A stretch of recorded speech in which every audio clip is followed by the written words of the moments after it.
Hey everyone, welcome back to the podcast. I'm Mark, and as always, I'm joined by the insightful Jenny. Hey Mark. Excited to dive into today's topic. It's a bit of a heavy one, but also, times relevant to the sports world and even the legal landscape. We're talking about Xavier Worthy, the Kansas City Chiefs wide receiver, and the recent dismissal of domestic violence allegations against him. Right. It's a case that got a lot of attention, and the outcome is, well, it brings up a lot of questions, doesn't it? It sure does. So to recap for everyone, Worthy was initially arrested on a third-degree felony assault charge. Pretty serious stuff. In Texas, that means intentionally impeding someone's breathing or circulation. Yeah, and the initial reports painted a pretty grim picture. But then, things took a turn, right? They did. The district attorney decided not to prosecute. They cited incomplete evidence. Quote, and the defense claimed the accuser was trying to, shall we say, get money from Worthy. Okay, that's a major shift.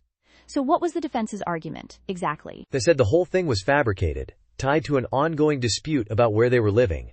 Apparently, they even had footage from a private investigator to back that up. That's intense. So, legally, he's in the clear. But what about the impact on his career? This kind of allegation can stick with you, even if it's dismissed, right? That's the thing, Jenny.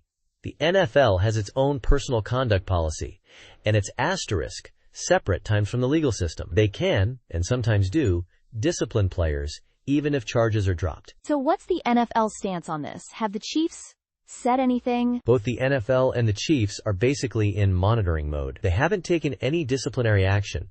And interestingly, Worthy's rookie performance didn't seem to be affected during the whole investigation. It's interesting to compare this to other cases, like Rashee Rice, another NFL player who faced similar accusations. The outcomes were, very different. Right? Rice's situation is still ongoing, with both civil and criminal suits. He's facing much more severe consequences, at least for now. It highlights how differently these cases can be handled. It makes you wonder about consistency. Is there a clear standard, or is it all just case by case? That's the million-dollar question.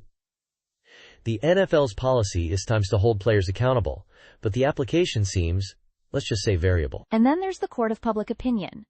Social media can be brutal, even when someone is legally cleared. Oh, for sure. The perception, the fan reaction, that can have a huge impact on an athlete's career, their endorsements, everything. Forbes did an analysis showing how much negative publicity can tank an athlete's brand value. It's a tough situation.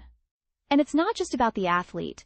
These cases often highlight broader issues, like the need for better support for victims of domestic violence. Exactly.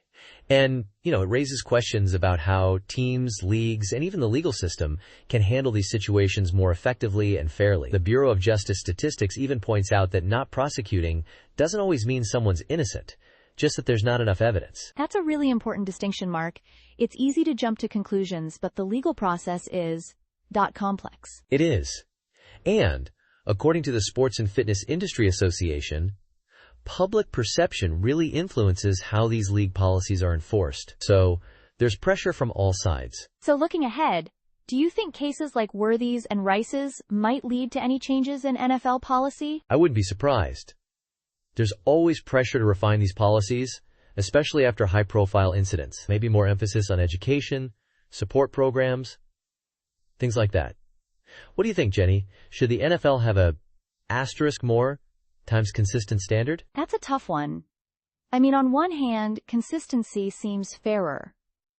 But every situation is unique, right? Maybe a more nuanced approach is needed, rather than a strict, one-size-fits-all policy. We could even do a poll on this. Ask our listeners, should the NFL have a more consistent standard for handling domestic violence allegations? Yes or no? Great idea. We could also ask them, on a scale of 1 to 5, how much influence public opinion should times have on how sports leagues handle these cases? Ooh, I like that. And maybe a discussion question. Do you think athletes are held to a higher standard than the general public when it comes to domestic violence allegations? Perfect. That gets to the heart of the double standard issue. We could even have a listener call-in segment, where people share their thoughts on past cases where public opinion really swayed things. Love it! Or a debate segment. We could have listeners participate via social media. It'd be like a mini courtroom of public opinion, but, more civilized.